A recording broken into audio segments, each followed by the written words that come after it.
नमस्कार दोस्तों, स्वागत है आप सभी का एमडी क्लासेस की यूट्यूब चैनल में। तो आज से हम यहाँ पे स्टार्ट कर रहे हैं एक बेहतरीन प्रैक्टिस, एक बेहतरीन कॉन्सेप्ट के सारी से सारी क्लासेस जो कि एनटीपीसी फेज 2 वाले बच्चों और बाकी आने वाले आगे एग्जाम्स वाले बच्चों के लिए बहुत इंपॉर्टेंट है। जिन बच्चों का फेज 1 का एग्जाम बचा हुआ उनके लिए भी वीडियो बहुत इंपॉर्टेंट है। वीडियो काफ़ी ज़्यादा इंपॉर्टेंट होगी। आपको हर एक कॉन्सेप्ट मैथ के यहाँ पे सिखाएंगे, जो कि आज पहला दिन है जिसमें हम लोग ट्रिग्नोमेट्री के बारे में कॉन्सेप्ट सीखेंगे। देखो, एडवांस के जो चैप्टर्स होते हैं उसमें आपको मैक्सिमम 2 दिन इसलिए लग जाते हैं। रीजन ये होता है क्योंकि बड़े चैप्टर्स होते हैं और हम इसको कॉन्सेप्ट समझाना बहुत इंपॉर्टेंट होता है। तो इसके बाद जो आपके अरिथमेटिक के चैप्टर्स बचेंगे मैं वो छोटी छोटी वीडियोज के थ्रू कवर कर दूंगा। Don't worry for that. तो चलिए शुरू करते हैं और देखते हैं ट्रिग्नोमेट्री क्या है, ट्रिग्नोमेट्री का कॉन्सेप्ट हम कैसे समझ पाएंगे और ट्रिग्नोमेट्री में किस तरीके से चीज़ें समझ में आती हैं। वीडियो पसंद आएगी तो प्लीज़ लाइक जरूर करिएगा और शेयर जरूर करिएगा अपने दोस्तों के साथ। चलिए समझते हैं क्या है ट्रिग्नोमेट्री और बिल्कुल ध्यान से समझेंगे। ट्रिग्नोमेट्री का मतलब ही क्या होता है? ट्रायंगल होता है। क्या होता है ट्रिग्नोमेट्री का मतलब? ट्रायंगल। जैसे ट्रायंगल वैसे ट्रिग्नोमेट्री। तो पूरी की पूरी जो ट्रिग्नोमेट्री है ये आपके लिए डिपेंड होती है किस चीज़ पे? बहुत ध्यान से समझिएगा। ये डिपेंड होती है आप सभी के लिए एक राइट एंगल ट्रायंगल पे। पूरी की पूरी ट्रिग्नोमेट्री कंप्लीट, ये बात याद रखिएगा। राइट एंगल ट्रायंगल में क्या होता है? यहाँ पे 90 डिग्री का एंगल बनता है, जो ऑल लोग सबको पता है। अगर मैंने मान लो अगर ये ए मान लिया है, ये बी मान लिया और ये सी मान लिया, तो यहाँ पे 90 बनेगा। अब बहुत इंपॉर्टेंट जो चीज़ है जो पेपर्स में आती है और पेपर्स में आ रही है वो ये होता है कि जैसे मान लो अगर हमारे पास कुछ चीज़ें दे देता, जैसे यहाँ पर अगर वो कहता है 20 डिग्री होगा तो आपसे सीधे पूछ लेगा ये कितना होगा। भैया क्या करना है, इसमें कुछ करना ही नहीं है। भैया ये 90 है, अगर ये 20 होगा तो 90 और 20 हो गया और बचा कितना? बचा कितना बताओ? 90 20 110, बचा आपका 70, यानी ये मिला के 180 हो गया। किसी भी ट्रायंगल के तीनों एंगल का सम 180 होता है। तो एक ऐसा भी क्वेश्चन पेपर में आता है, तो आपको ऐसे क्वेश्चंस के लिए भी अवेयर ऑल्सो रहना पड़ेगा। अब ट्रिग्नोमेट्री में 2-3 चीजें बहुत इंपॉर्टेंट है। सबसे पहले तो आप सभी को पता है साइन थीटा हमेशा आता है, ट्रिग्नोमेट्री यहीं से स्टार्ट हो रही है। दूसरा होता है कॉस थीटा और तीसरा जो आप सभी के लिए होता है वो होता है आपके लिए टैन थीटा। इसके अलावा क्या चीज आपको जानने की जरूरी है? जानना जरूरी यह है कि साइन थीटा का एकदम अपोजिट क्या होता है? 1 कोसेक थीटा, यानी cosec theta is inversely proportional to sine theta and also vice versa. Sine भी क्या होता है? कोसेक के इनवर्सली प्रोपोर्शनल होता है, एक दूसरे के अपोजिट होते हैं। देन कॉस का अपोजिट क्या होता है? सेक होता है, सबको पता है। और टैन का अपोजिट क्या होता है? कॉट होता है, ये बात भी सबको पता है। इसमें किसी बच्चे बालिका को कोई परेशानी नहीं है, सबको बात क्लियर। एग्जाम्पल के थ्रू इसको समझते हैं। मान लो अगर हमारे पास साइन थीटा इक्वल टू 3/5 दे दिया, मैंने कहा ये बताओ कि आपके पास यहाँ पे कॉसेक थीटा क्या आएगा। क्या कहा मैंने? कॉसेक थीटा क्या आएगा? तो आपको पता है साइन का तो उल्टा कॉसेक होता ही है, तो कॉसेक थीटा क्या हो जाएगा? 5/3 हो जाएगा। बस, कुछ करना ही नहीं है। समझ में आ गया? तो साइन का उल्टा कॉसेक, कॉस का उल्टा सेक एंड टैन का उल्टा कॉट होता है। ये बात आपको हमेशा पता होनी चाहिए। अब 2-3 चीजें मिला के भी एक चीज होता है, जैसे कि मैंने कहा कि टैन थीटा बराबर आप सभी को पता है 1/cot थीटा, लेकिन also sine theta divide by cos theta भी टैन थीटा के बराबर होता है। एक ये भी कॉन्सेप्ट जो पेपर्स के लिए इंपॉर्टेंट है, ये भी आपको समझना चाहिए। क्लियर? इतनी बात तो सबको समझ में आ गई। अगला जो कॉन्सेप्ट हमारे पास आता है वो ये वाला कॉन्सेप्ट कहता है, कौन सा वाला? सिंपल था, वैल्यूज निकालना, वैल्यूज करना, ये करना। वैल्यूज में वैल्यूज कैसे क्या क्या होती है, किस किस तरीके से वैल्यूज होती है, वो सारे कॉन्सेप्ट समझना। जैसे कि आप सभी को अगर मैं बोल दूं कि साइन जीरो की जीरो वैल्यू कहाँ पे होगी, साइन जीरो कितना होता है, तो आप बोलोगे सर जी कि जीरो, अगर हम साइन की बात करते हैं साइन में, तो साइन जीरो कहाँ से स्टार्ट होता है? जीरो से स्टार्ट होता है। जबकि कॉस जीरो की वैल्यू 1 हो जाती है, टैन जीरो क्या हो जाता है? 0 हो जाता है। तो इस तरीके से जो वैल्यूज का फॉर्मेशन है ये मैक्सिमम बच्चों को पता होगा कि किस तरीके से वैल्यूज निकाली जाती हैं। जैसे कि साइन की वैल्यू क्या होती है, साइन 30 की वैल्यू क्या होती है, साइन 90 की वैल्यू क्या होती है, साइन आज आपके 120 की वैल्यू क्या होती है। ये सभी भी एक इंपॉर्टेंट चीज है, कॉन्सेप्ट है, जिसमें आपको चीजें समझनी पड़ेंगी। बट मैं अभी आपको वैल्यूज क्या याद करने का कोई वो नहीं बता रहा हूं, क्योंकि आपको पता है वैल्यू याद करने का कोई शॉर्ट ट्रिक्स होता भी नहीं है। अगर आपको होता भी होगा तो आप इससे कोई मतलब नहीं होगा, क्योंकि आपको इतने बड़े हो चुके, आपको वैल्यूज का शॉर्ट ट्रिक्स ऑलरेडी पता होना चाहिए। ठीक है, कॉन्सेप्ट समझते हैं। तो सबसे पहला कॉन्सेप्ट मैंने क्या सीखा कि ये एंगल्स तीनों 180 होते हैं। अगर यहां से क्वेश्चन आएगा तो कर लेंगे। साइन का अपोजिट, कॉस का, टैन का अपोजिट, ये कॉन्सेप्ट हमने सीखा कि अगर यहां से क्वेश्चन आएगा तो कर लेंगे। अपोजिट यानी अगर सिंपल सिंपल क्वेश्चन पूछा जाए तो हम ये भी ऑलरेडी कर लेंगे, इसमें भी कोई परेशानी किसी बालक बालिका को नहीं है। अब आते हैं अगले कॉन्सेप्ट पे। ये हमारे पास एक राइट एंगल ट्रायंगल है और किसी भी राइट एंगल ट्रायंगल में, किसी भी समकोण त्रिभुज में 3 चीजें होती हैं। सबसे पहला होता है हाइपोटेनस। हाइपोटेनस मतलब होता है क्या है? कर्ड। और दूसरी चीज जो आती है वो होती है परपेंडिकुलर। परपेंडिकुलर मतलब क्या होता है, लंब। और जो तीसरी चीज आती है वो आप सभी के लिए आता है बेस। बेस मतलब होता है आधार। ये तीन चीजें किसी भी राइट एंगल ट्रायंगल में होती है, और इन्हीं तीन चीजों को लेके पाइथागोरस ने अपना एक फॉर्मूला बना दिया था, जो कि ये था कि कर्ण का स्क्वायर बराबर लंब का स्क्वायर प्लस आधार का स्क्वायर। ये पाइथागोरस साहब ने एक फॉर्मूला बना दिया था। अच्छा ठीक है, हमने कहा चलो सर जी ये बात तो आपने बिल्कुल अच्छी कही कि कर्ण का स्क्वायर लंब और आधार के स्क्वायर के बराबर होता है। फिर एक चीज ये बताओ कि अगर मैंने मान लो यहाँ पे मैंने ले लिया 3, यहाँ पे मैंने ले लिया 4, तो क्या ये हम निकाल पाएंगे क्या? हम कहा हाँ सर जी बिल्कुल निकाल पाओगे यार, ये तो 5 हो जाएगा। कैसे होगा 5, जरा समझना। हमने कहा आपने लिया था परपेंडिकुलर 3, आधार आपने लिया था 4, तो 3 तिरिका 9 और 4 चौका 16, ये आपके पास आ जाएगा कितना भैया? 25 आ जाएगा कि नहीं आ जाएगा? तो हाइपोटेन्यूज का स्क्वायर बराबर 25, ये स्क्वायर यहां से अगर हटाओगे तो ये रूट में आ जाएगा, तो हाइपोटेन्यूज की वैल्यू कितनी आ जाएगी? 5 आ जाएगी। मतलब ये हाइपोटेन्यूज बराबर परपेंडिकुलर का स्क्वायर प्लस बेस का स्क्वायर मतलब कर्ण का स्क्वायर बराबर लंब का स्क्वायर प्लस आधार के स्क्वायर पे आपका 5, 3 और 4 क्या हो रहा है? 5, 3 और 4, 5 का स्क्वायर बराबर 3 का स्क्वायर प्लस 4 का स्क्वायर, ये काम कर रहा है। मतलब ये 3 ऐसे नंबर है जो पाइथागोरस थ्योरम पे एकदम फिट बैठते हैं। तो वो ऐसे 3 मैजिकल नंबर्स जो पाइथागोरस थ्योरम पे एकदम फिट बैठते हैं वो कहलाते हैं ट्रिपलेट। क्या कहलाते हैं? ट्रिपलेट। तो पहला ट्रिपलेट हो गया 3, 4 और 5, क्योंकि ये पाइथागोरस थ्योरम पे फिट बैठते हैं। सिंपल सी बात है। दूसरा ट्रिपलेट क्या होगा? 5, 12, 13, ये भी क्या होगा? पाइथागोरस थ्योरम में ट्रिपलेट बैठेंगे, एकदम फिट बैठेंगे। पूछो कैसे? 5 का स्क्वायर 25, 12 का स्क्वायर 144 और 13 का स्क्वायर 169, एकदम फिट बैठते हैं। तीसरा मैंने कहा आप सभी से याद रखना 7, 24 और 25, देख लो क्या ये भी फिट बैठ रहे हैं? क्या कहोगे सर जी बिल्कुल बैठ रहे हैं। फिर अगला मैंने कहा आप सभी के सामने 9, 40, 41, ये भी फिट बैठ रहे हैं? क्या बिल्कुल फिट बैठ रहे हैं, कोई दिक्कत नहीं है। अगला मैंने कहा 8, 15, 17, ये भी फिट बैठ रहे हैं? क्या बिल्कुल फिट बैठ रहे हैं। मतलब कि जितने भी ऐसे नंबर्स हैं जो कि पाइथागोरस थ्योरम को फॉलो करते हैं वो सारे के सारे नंबर्स ट्रिपलेट कहलाते हैं। आपने कहा सर जी ऐसे तो बहुत सारे नंबर होंगे, फिर हम याद ही करते रह जाए कि कौन सा ट्रिपलेट है, कौन सा ट्रिपलेट, और आखिर इसका यूज क्या है कि हम याद क्यों ही करें? ये भी तो बात आती है कि क्या है इसका यूज कि हम याद करने चले इतना सारी चीजें। तो समझना मेरी बात को, अभी इतने ही आपके लिए इंपॉर्टेंट है, आप इतने ही याद कर लो।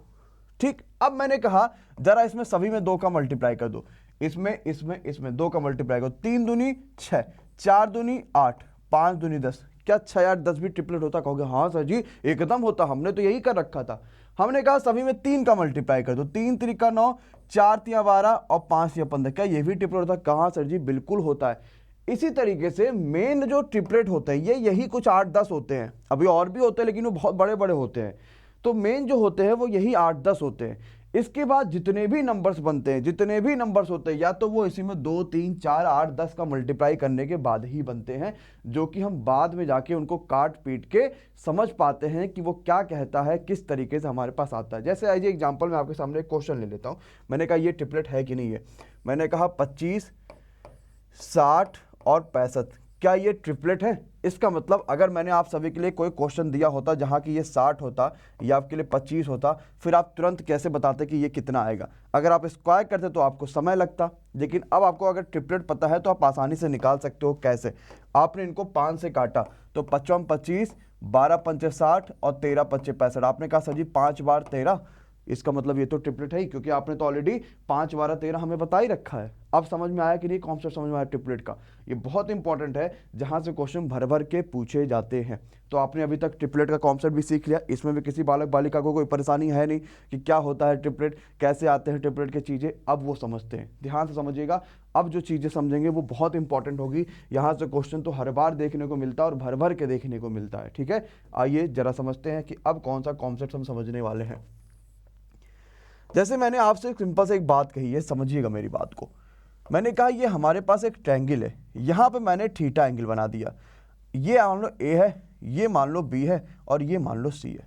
ओके, मैंने कहा ये बताओ साइन थीटा क्या होगा? आप कहोगे साइन होता सर जी परपेंडिकुलर अपान बेस, बोले तो इसको हम लोग बोलते हैं लंब बटे कर्ण, बोलते हैं परपेंडिकुलर अपान बेस या फिर लंब बटे कड़ बोलते हैं। मैं इसको अलग ही अलग लिख देता हूं जिससे आप कंफ्यूज ना हो, अदरवाइज इसको परपेंडिकुलर बाई इतना समझ लोगे। तो परपेंडिकुलर अपान बेस, या अगर हिंदी वाले बच्चे बोलते हैं तो लंब बटे कड़ बोलते हैं। मैंने कहा ये बताओ भाई कॉस थीटा क्या होता है। आप कहोगे सर जी ये परपेंडिकुलर अपान हाइपोटेनस, सॉरी इसको परपेंडिकुलर अपान हाइपोटेनस कर लो। तो ये क्या होता है, बेस अपान हाइपोटेनस, बोले तो आधार बटे कड़ होता है। मैंने कहा ये बताओ भाई tan थीटा क्या होगा। तो आपने कहा सर जी ये होता है परपेंडिकुलर अपान बेस, बोले तो आप सभी के लिए लंब बटे आधार हो जाएगा। हमने कहा ये चलो बात इतनी तो सही है।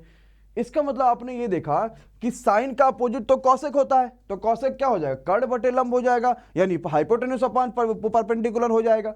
अब याद कैसे करते हैं, तो याद करने के बहुत सारे तरीके हो। सबसे पहले क्या होता है, पाकिस्तान भूखा प्यासा और हिंदुस्तान हरा भरा, एक तो ये तरीका जो कि अंग्रेजी मीडियम वाले बच्चे याद करते हैं, जैसे कि परपेंडिकुलर अपान हाइपोटेनस साइन थीटा हो गया, base upon hypotenuse cos theta हो गया, परपेंडिकुलर अपान बेस ये आपका tan थीटा हो गया।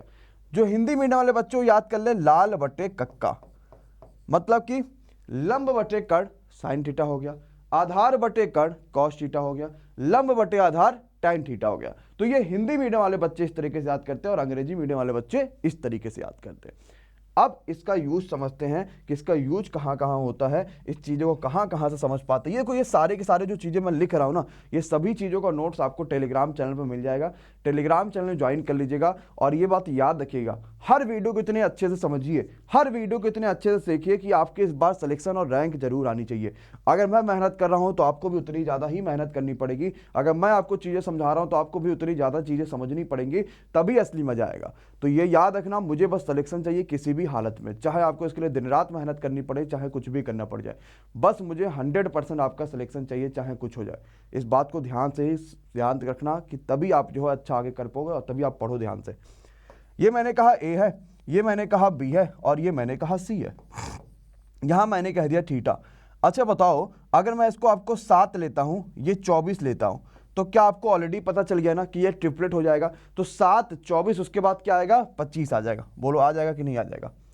ये तो भाई सिंपल सी बात, सबको पता चल गया, कोई दिक्कत नहीं। तो अगर मैंने यहां पे ये कहा कि ये बताओ sine theta plus cos theta is equal to what, अगर मैं सिंपल सा ये बात पूछता हूं, तो आप कहोगे सर जी साइन थीटा मतलब परपेंडिकुलर अपान हाइपोटेनस, बोले तो लंब बटे कड़, और कॉस क्या होता है, बेस अपान हाइपोटेनस, बोले तो आपका आधार बटे कड़। तो इसमें लंब कौन सा हुआ, अब याद रखना लंब कौन सा होता है, ये बात को याद रखना। जिस एंगल के बारे में बात किया जाता है, अगर उसने बात किया थीटा के बारे में तो थीटा तो ये है, इसके सामने जो भी एंगल पड़ता है वही उसके लिए लंब का कार्य करने लगता है। बहुत इंपॉर्टेंट कॉन्सेप्ट है, ध्यान से समझना मैंने क्या कहा। जिस एंगल के सामने जो भी चीज पड़ेगा उसके बारे में अगर बात किया जाएगा तो वही थीटा एंगल जो है परपेंडिकुलर यानी कि लंब का काम करेगा। तो थीटा के सामने लंब पड़ना है यानी 7, और हाइपोटेन्यूज कभी भी किसी भी ट्रायंगल के लिए चेंज नहीं होता है, चेंज होगा सिर्फ परपेंडिकुलर और बेस। जैसे अगर मानो हमसे उसने इस एंगल के बारे में बात किया होता तब तो लंब हमारा ये हो जाता, यानी परपेंडिकुलर हमारा ये हो जाता। अब उसने अगर इस एंगल के बारे में बात किया तब परपेंडिकुलर हमारा ये हो रहा है। तो ये चीज का आपको खासा ख्याल रखना जिसमें आपकी गलतियां ना हो। तो ये ऑलरेडी 25 ही रहेगा चाहे कुछ भी हो जाओ। अब ये अगर इसके लिए परपेंडिकुलर है तो बेस बचेगा 24, तो ये कितना हो गया 24 बटे 25 हो गया। तो 7 4 11 यानी आंसर आपका 31 बटे 25 आ जाएगा। इस बात को आपको ध्यान रखना है, ये सिंपल सा क्वेश्चन है जो आपके पेपर्स में पूछा जाएगा और आप आराम से इन सारे के सारे क्वेश्चन को कर पाओगे। कुछ कॉन्सेप्ट समझ में आ रहा है सबको। एक लास्ट क्वेश्चन इसके थ्रू मैं समझा देता हूँ इस वाले कॉन्सेप्ट पे, ताकि मैं देखता हूँ जितने बच्चों को मैंने पढ़ाया है क्या उन्हें थोड़ी थोड़ी समझ में आ रही बात कि नहीं समझ में आ रही है। मैंने कहा ये ABC है, अगर मैंने मान लो मैंने इसको ले लिया 9, इसको ले लिया 40, जरा बताओ भैया कि ये आपका AC कितना आएगा। गलती नहीं होनी चाहिए, जरा सोचो। अभी मैंने खुद ही कुछ ही देर पहले ट्रिपलेट बताया कि ये 9 40, तो ये कितना आ जाएगा, सीधी सी बात है 41 आ जाएगा। अच्छा अगर मैंने कहा ये आपका थीटा एंगल दे रखा है और ये आपका एंगल दे रखा है फाई, तो समझना मैंने कहा ये बताओ sine theta plus sine phi कितना आएगा। आप कहोगे सर जी तो सेम आ गया ना वैल्यू। मैं कहा पटक के मार खा जाओगे, सुधर जाओगे। ये परपेंडिकुलर अपान हाइपोटेनस, ये भी क्या होगा परपेंडिकुलर अपान हाइपोटेनस होगा। किसी भी ट्रायंगल के लिए कभी भी हाइपोटेनस चेंज नहीं होता, ये बात तो ऑलरेडी याद रखिएगा। चाहे कुछ भी हो जाए, चाहे कुछ कर लो, हाइपोटेनस नीचे वाला तो चेंज नहीं होगा। अब जो एंगल पूछा गया उसके सामने वाला एंगल है उसके लिए परपेंडिकुलर होगा। तो थीटा पूछा गया और थीटा के सामने पड़ रहा है आपका 40, यानी यहां पे परपेंडिकुलर की वैल्यू आपकी होगी 40। फाई पूछा गया, अब यहाँ पे परपेंडिकुलर की वैल्यू चेंज हो जाएगी, तो इसके लिए परपेंडिकुलर होगा 9। तो 40 और 9 49/41। इधर right answer of the question. क्या बात सभी की समझ में आलिस? अरे हाँ या ना? ये कॉन्सेप्ट सबको क्लियर हो गया? इसमें कोई परेशानी, कोई दिक्कत नहीं? सबको समझ में आ गया? कोई परेशानी नहीं है, कोई दिक्कत नहीं है? अब एक उस कॉन्सेप्ट पे आते हैं जो पेपर्स में इस समय काफ़ी ज़्यादा चर्चा में है और बहुत पूछा भी जा रहा है, जो कि आपका ये वाला कॉन्सेप्ट है। क्या कि अगर मान लो कहीं भी साइन थीटा या फिर साइन 60 माइनस थीटा या फिर साइन 60 प्लस थीटा, ये कॉन्सेप्ट आपके पास दे रखा हो, ये पेपर में बहुत पूछा जा रहा है। या कहीं भी अगर आपके पास कॉस थीटा आपके पास दे रखा है कॉस 60 माइनस थीटा और आपके पास दे रखा है कॉस 60 प्लस थीटा, तो भैया उसकी वैल्यू बताओ कितनी आगे। या अगर आपके पास कहीं भी दे रखा है टेन थीटा, अगला दे रखा है टेन 60 माइनस थीटा और अगला दे रखा है टेन 60 प्लस थीटा, ये भी वैल्यू बहुत पूछी जा रही है। तो याद रखिएगा, अगर साइन साइन साइन की बात करता है तो ये हो जाता है 1/4 साइन 3 थीटा। ठीक, अब कहोगे सर जी आता कैसे? तो इसको सॉल्व किया जाता है बाई 2, इस तरीके से करके इसको पूरा सॉल्व किया, जो आपके सिलेबस में है ही नहीं, खाली इसकी आपको यही वैल्यू आपको पता चल जाए, ये बहुत ज़्यादा है काफ़ी। ये क्या होगा 1/4 कॉस 3 थीटा, लेकिन tan में 1/4 नहीं लगाते, तो ये सिर्फ और सिर्फ tan थीटा होगा। तो इसको निकालने का, क्योंकि आपको पीएचडी तो करना नहीं है कि मैं आपको इसको पूरा निकालने का तरीका बता दूँ, बहुत लंबा 1 घंटा तो आपको उसी में लग जाएगा। तो आपको सिर्फ कॉन्सेप्ट को समझ लेना है। अब एज एग्जाम्पल मैं आपको जैसे कुछ क्वेश्चंस कराता हूँ और आपको चीज़ें मैं समझाता हूँ कि हाँ ये बताओ भाई कौन कौन सी चीज़ें हैं, कौन कौन सी नहीं, तो एकदम ध्यान से जैसे समझिएगा कि किस हिसाब से मैं आपको कॉन्सेप्ट समझाऊंगा, मैं किस हिसाब से चीज़ें आपको मैं यहाँ पे कराऊंगा, वो चीज़ ज़रा ध्यान से समझिएगा। एज एग्जाम्पल मैंने ले लिया, जैसे जो पेपर में आया था मैं वही ले लेता हूँ, साइन 20, साइन 40 और साइन 80, ये आपके पास जैसे क्वेश्चन आ गया था। अब कैसे करोगे आप इस क्वेश्चन को? ये बता पूछा का भैया इसकी वैल्यू बताओ, तो ये आपके लिए थीटा है, ये आपके लिए 60 माइनस थीटा है। कैसे? अगर हम थीटा की वैल्यू मान लेते हैं कि 20 है, तो 60 में से 20 घटाओगे तो क्या 40 आ जाएगा? वही तो हो रहा बात। और ये आपके पास 60 प्लस थीटा है। अब 60 में 20 जोड़ो 80 हो गया। मतलब इन सभी की जो फाइनल वैल्यू आएगी 1/4 साइन 3 थीटा, और थीटा की वैल्यू हमने माना था 20, तो साइन 3 इंटू 20 यानी साइन 60, तो 1/4 साइन 60, और साइन 60 होता है √3/2, बोले तो ये √3/8 आ जाएगा। आई थिंक सारे बच्चों की बात ये कंप्लीट तरीके से क्लियर हो जाएगी, कोई परेशानी आपको नहीं आना है। क्लियर भैया? तो ये कॉन्सेप्ट था इस क्वेश्चन का जो पेपर में आ रहा है, और आपको इस कॉन्सेप्ट को समझना है। अब इस कॉन्सेप्ट को मैं थोड़ा सा और भी एक्सप्लोर करूंगा और भी आपको समझाऊंगा कि इस कॉन्सेप्ट पे और भी क्या क्या चीज़ें आ सकती है पेपर्स में, और किस तरीके से आप इसको अच्छा एक्सप्लोर कर सकते हो, समझ सकते हो। जरा समझिएगा, मैंने कहा अगर मानो हमारे पास लिखा है, जैसे कि मान लो कुछ सिंपल सा क्वेश्चन cos 12 या फिर कुछ भी लिखा है, देन उसके बाद हम उसने cos 60 में से मानो 12 घटाओगे तो आपके पास आ गया 48, और 60 में अगर आपने 12 जोड़ दिया तो आपके पास आ गया 72। इसकी वैल्यू बताओ। तो ज़्यादा कुछ नहीं सोचना, आपको देखना ये क्या लिखा हुआ थीटा, ये 60 में से जब थीटा माइनस करोगे, यानी 60 में से जब 12 माइनस करोगे तो ये 60 माइनस थीटा लिखा हुआ, और ये आपके पास क्या लिखा हुआ 60 प्लस थीटा लिखा हुआ। ये सिंपल सा आपको कॉन्सेप्ट समझना। तो डायरेक्टली कहोगे सर जी ये तो 1/4 कॉस 3 थीटा होता है, और थीटा की वैल्यू मैंने क्या मान रखा ऑलरेडी 12 मान रखा है, तो 12 × 3 यानी 36, तो मैं सीधे कहूंगा 1/4 cos 36 is the right answer of the question. इस क्वेश्चन का बिल्कुल सही आंसर हो गया, कोई परेशानी नहीं। लेकिन अगर हम tan वाले 1/4 नहीं लगेगा, इस चीज को याद रखिएगा। लेकिन अगर हम इसी क्वेश्चन को एक दूसरे पहलू से देखें, जो कि अगर रेलवे के एस्पेक्ट से देखें, जहां पे सिंपल क्वेश्चन पूछे जा रहे हैं, कोई बहुत हाई लेवल का क्वेश्चन इसमें नहीं आया था, तो हम इस क्वेश्चन को और कैसे कर सकते हैं वो कॉन्सेप्ट को जरा समझते हैं। जैसे कि मैंने आप सभी से सिंपल से एक क्वेश्चन कह दिया कि मान लो हमारे पास दे रखा है साइन 20, साइन 40, और हमारे पास दे रखा है साइन 80। अब मैंने कहा भैया इसकी वैल्यू बताओ। ये मैंने इस परस्पेक्टिव से सोचा मैंने कि अब इसको हम और भी इजी तरीके से कैसे कर सकते हैं भाई। तो हमें क्या कहा कि एक तो चलो हमें ये पता है कि 1/4 साइन 3 थीटा तो लगा ही सकते हैं, दूसरा क्या लगा सकते हैं, हमें दिखा 20, हमें दिखा 40, हमें दिखा 80, 20 40 60 80, तो क्या बीच में 60 आना चाहिए था कि नहीं आना था, तभी तो मामला बनेगा। तो 20 40 80, 20 40 60 80, यानी बीच में 60 गायब है, तो साइन 60 आंसर हो जाएगा, और साइन और कॉस में 1/4 लगाते हैं, तो इसी वजह से यही सही आंसर हो जाएगा। सेम एज मैं आपको अगर इसी तरीके से तीनों के तीनों कॉन्सेप्ट समझा सकता हूं, तीनों के तीनों चीज देखिएगा, ये पेपर में आ रहा है, इसी वजह से इस पर समय बिताना काफी लाजमी है, क्योंकि ये बहुत पूछा जा रहा है। अगर मैंने ये क्वेश्चन दे दिया, मुझे सभी के आंसर कमेंट करके बताओ जरा क्या आएगा, सब के सब बच्चे, और मैंने यहाँ पे इसको ऐसे कर दिया, देखो इससे बाहर पूछा जाना बहुत मुश्किल है, क्योंकि इससे बाहर क्या ही बना देंगे। अगर बना दिए तो हम उसके बारे में कंप्लीट समझ लेंगे, वैसे तो बना सकते ही नहीं है, क्योंकि वैसे भी आपको पता है कि इतना हाई लेवल तो देंगे नहीं कि ये एनटीपीसी का जो CBT 2 होगा उसके लिए भी तो कुछ ना कुछ बचा रखना है कि उसमें भी सारी चीज़ें बस याद ही कर डालना है। ये भी तो सोचिए। अब देखो सिंपल सा हो गया। अब मैंने कहा भाई देखो कैसे करेंगे जरा समझना, एकदम ध्यान से समझना, सब बिल्कुल मजा आ जाएगा। मैंने कहा ये बताओ भाई कि क्या दिख रहा, 20 40 क्या गायब है? आप कहोगे सर जी 60 गायब है, तो sin 60 इसका आंसर हो गया, और 1/4 लगा लो। sin 60 क्या होता है? √3/2 होता है, तो फाइनल आंसर क्या हो जाएगा? √3/8 हो जाएगा। कुछ नहीं करना है, सिंपल सा क्वेश्चन है, कर लोगे सभी लोग। अरे पक्का है, अगले पे आ जाओ। यहां पे क्या कर देंगे? 1/4 cos 60, और cos 60 आ जाएगा, क्यों? क्योंकि 60 यहां से गायब है। अब cos 60 क्या होगा? जो कि sin 30 होता है, यानी 1/2 कर लो, यानी सीधे आ गया 1/8। tan में कोई दिक्कत ही नहीं है। क्यों दिक्कत नहीं है? क्योंकि tan में तो 1/4 लगता नहीं है, तो सीधे डायरेक्टली tan 60 हो जाएगा, यानी √3 the right answer of this question. √3 यहां पे बिल्कुल सही आंसर हो जाएगा।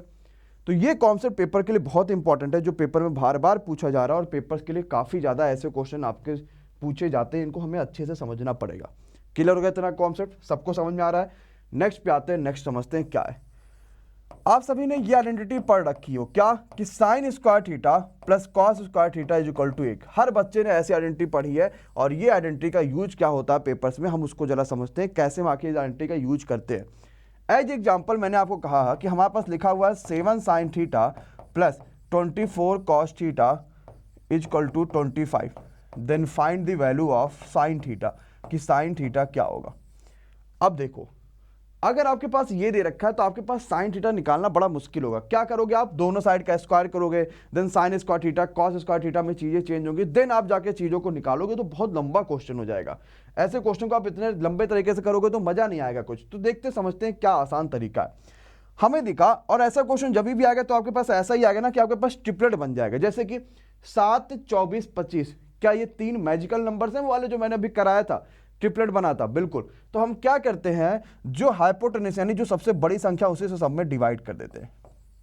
समझना मेरी बात को, बहुत आसान सा हो गया क्वेश्चन ये। अब क्या इस साइड 1 आ गया? आ गया 1 पक्का। और 1 अगर इस साइड आता है, इसका मतलब इधर sin square theta plus cos square theta ही होगा। क्या होगा? sin square theta plus cos square theta ही होगा। तो अगर ये sin थीटा है और हमें चाहिए था sin स्क्वायर, इसका मतलब ये भी sin ही होगा।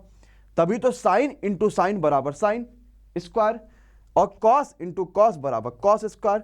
तो ये sin थीटा, ये cos थीटा। उसने पूछा sin थीटा, हमने कहा भैया 7/25। अगर उसने पूछा होता cos थीटा, हमने कहा होता भैया 24/25। क्या बोलो भाई, सभी के सभी भारतीय जनता को एक पूरा का पूरा कॉन्सेप्ट समझ में आया कि नहीं आया? आया कि नहीं आया? एकदम आसान लगा ना, कि सर जी तो बहुत आसान सा कॉन्सेप्ट है, बहुत सिंपल सा कॉन्सेप्ट, हम बहुत आराम से समझ गए। हमने कहा ठीक है, तो जरा ये वाला क्वेश्चन बताओ कैसे आएगा। हमने कहा लिखा हुआ है 3 sin theta plus 4 cos theta. इससे बाहर नहीं पूछेगा, आपको देगा तो यही दे देगा कि आपके पास ट्रिपलेट भी बनेगा और सिंपल से निकाल भी पाओगे, इज इक्वल टू 5। अब उसने कहा ये बताओ tan थीटा कितना आएगा। अब आपको सोचना थोड़ी ज्यादा, क्या आप जैसे बैठ के पूरा का पूरा क्वेश्चन ही चलो बैठो सॉल्व करो। आपको दिखा यार यहाँ 5 करेंगे, यहाँ 5 करेंगे, यहाँ 5 करेंगे। tan क्या होता है? साइन बटा कॉस, तो 3/5/4/5, 5 से 5 कटा 3/4 tan थीटा। तो आंसर बता दोगे, ये आपको आंसर तो निकल के आ जाएगा। बताओ भैया, क्या कोई दिक्कत, कोई परेशानी नहीं? सबसे आसान क्वेश्चन सबको समझ में आ गया, कोई परेशानी भी नहीं हुआ, कोई दिक्कत भी नहीं हुआ। ऐसे क्वेश्चन हमने बहुत तगड़े तरीके से समझ लिया। तो ये पहली जो आइडेंटिटी थी, जो ट्रिग्नोमेट्री की जो पहली आइडेंटिटी होती है, हम उसका यहाँ पे यूज कर रहे हैं, और आपको आई थिंक ये क्वेश्चन अच्छे से समझ में आ गया होगा। देखो, अगर आपको जीएस जीके से डर लगता है, या मैथ्स में अगर आपको क्वेश्चंस की ज़्यादा प्रैक्टिस करनी है, अगर आपको ट्रिग्नोमेट्री पूरा कंप्लीट कॉन्सेप्ट देखना है, बहुत सारी थ्योरी भी अगर आपको और अच्छे तरीके से चाहिए, तो इसके लिए ऑलरेडी हमने ई बुक्स बना रखे हैं, जो आप नीचे लिखे लिंक से जाकर डाउनलोड भी कर सकते हो, जो कि बहुत इंपॉर्टेंट है। और वहाँ से भर भर के क्वेश्चन इस बार पेपर में पूछे भी जा रहे हैं। आपको पता है कि बहुत सारे बच्चों का रिस्पॉन्स ऐसा तगड़ा आया कि मजा आ जा रहा है। ठीक, नेक्स्ट कॉन्सेप्ट पे आते जरा समझते हैं। क्या आप लोगों ने ये पढ़ा हुआ sec square theta minus tan square theta equal to 1? ये भी एक आइडेंटिटी है जो ट्रिग्नोमेट्री की बहुत इंपॉर्टेंट है। कुल मिला के 3 ही तो आइडेंटिटी है ट्रिग्नोमेट्री की, जो उसकी जान है, जो हर चीज आपको समझ आ के आ रहे हैं, और हर चीज आपको उसमें उसी से क्वेश्चन आ रहा है। एक और क्या है? Cosec square theta minus cot square theta is equal to 1। एक और ये आइडेंटिटी है आपके लिए ट्रिग्नोमेट्री की, जो इंपॉर्टेंट है। अब इसका यूज जरा समझना। क्या ये, अगर आप थोड़ी सी ध्यान से देखोगे इसको, तो क्या ये हमें ए स्क्वायर माइनस बी स्क्वायर के तरीके से दिख रहा है कि नहीं दिख रहा? आप कहोगे सर जी ये तो हमें a प्लस बी और a माइनस बी में टूट जाएगा, यानी बोले तो एक ब्रैकेट में आप सभी के लिए sec theta plus tan theta और एक ब्रैकेट में sec theta minus tan theta की तरह से टूटेगा। और अगर ये इस तरीके से टूटेगा तो मैं ये कह सकता हूं कि a plus B is in आपको लिए 1/a माइनस बी, यानी जो a प्लस बी की वैल्यू होगी वही a माइनस बी की वैल्यू होगी, एंड जो a माइनस बी की वैल्यू होगी वही a प्लस बी की वैल्यू होगी। मतलब जो sec theta plus tan theta की वैल्यू होगी उसका उल्टा sec theta minus tan theta होगा, और जो sec theta minus tan theta की वैल्यू होगी उसका उल्टा sec theta plus tan theta होगा। एज एग्जांपल इसमें भी हम वही चीज देखेंगे, क्या कि जो कोसेक प्लस कॉट की वैल्यू होगी वही उसी का उल्टा कर देंगे तो कोसेक माइनस कॉट की, और जो कोसेक माइनस कॉट की वैल्यू होगी अगर हमने उसका उल्टा कर दिया तो वो कोसेक प्लस कॉट की वैल्यू ऑलरेडी हो जाएगी। इस बात को आपको समझना पड़ेगा। कैसे? इसके through A square minus B square से। अच्छा इस पे एग्जांपल जरा देखें, मतलब कि क्या, हाँ बिल्कुल जरा एग्जांपल देखते हैं। हमने कहा कि if sec theta plus tan theta is equal to 7, आपसे पूछा ये बताओ sec theta minus tan theta is equal to what, तो आपको ज्यादा कुछ सोचना नहीं करिए यार कौन सी वैल्यू हो जाएगी कौन सी नहीं होगी, डायरेक्ट क्या बोलोगे 1/7, मतलब उसी का उल्टा। और ये वाइस वर्सा भी चलता है। वाइस वर्सा का मतलब क्या हो गया, अगर आपको क्वेश्चन ऐसे दे दे कि sec theta minus tan theta अगर आपको दे दे उसने 7, तो आपसे अगर पूछे कि sec theta plus tan theta बराबर कितना होगा, तो ये क्या हो जाएगा 1/7 हो जाएगा। मतलब ये एक दूसरे के वाइस वर्सा भी होते हैं। समझना इस कॉन्सेप्ट को, बहुत अच्छा कॉन्सेप्ट है, पेपर्स के लिए काफी इंपॉर्टेंट है, यहाँ से बहुत सारी चीजें आपके पेपर्स में पूछी जाती रहती हैं। नेक्स्ट पे आ जाते हैं, अगर इसमें हमें सिंपल और सिंपल उसने सिर्फ और सिर्फ ये दिया या फिर ये दिया और उससे पूछा ये बताओ सेक थीटा सिर्फ कितना आएगा, तो याद रखना formula x square plus 1/2x, मतलब जो वैल्यू दे रखा उसी का स्क्वायर प्लस 1/2 इंटू 7, तो 7 7 49, एक 50/14 यानी 25/7 is the right answer of this question. ऐसे करते, मतलब नहीं समझे फिर से समझाते हैं कि क्या मैंने कहा उस चीज का जरा समझिएगा। मैंने कहा कि मान लो अगर हमारे पास cosec theta plus cot theta बराबर मान लो कि 2 रखा है, तो कोसेक माइनस कॉट 1/2 आएगा। ये तो बात सिंपल हो गया, लेकिन सिर्फ मैंने अगर कोसेक थीटा पूछा होता तो याद रखना क्या होता है, एक्स स्क्वायर प्लस 1/2x होता है। मतलब बोले तो 2 का स्क्वायर प्लस 1/2 इंटू 2, तो 2 दूनी 4, एक 5/4 is the right answer of this question. समझ में आ गया? ये कॉन्सेप्ट मैं आपसे कहना चाह रहा था। तो ट्रिग्नोमेट्री की आज के पहले के दिन में हम इतनी ही बातें करेंगे। आज पहला दिन था तो मैं चाहता हूं इस वीडियो को शेयर कर डालो हर जगह। एनटीपीसी फेज 2 वाले जो बच्चे उनके लिए जबरदस्त चीजें आ रही हैं, बहुत तगड़ी चीजें हैं। इसके अलावा शाम को 7 बजे हम जीके जैसा कंप्लीट यहाँ पे क्वेश्चंस करेंगे, 100 क्वेश्चन, ये क्वेश्चन वो क्वेश्चन, जो बहुत मजेदार होंगी पेपर्स के लिए। बहुत सारी चीजें आपको वहां से सीखने के मिलेंगी। छोटी छोटी वीडियोस जो आ रही है वो भी सारे बच्चे देखिएगा, और आगे वाले जितना भी बच्चों का पेपर होगा उनके लिए वीडियो बहुत लाभ करोगे। Thank you so much. तब तक मैं चलता हूँ, बाय बाय। आज 1 बजे पेपर होगा तो उसकी एनालिसिस भी जरूर करेंगे। तब तक के लिए bye bye, good night, take care, thank you so much guys.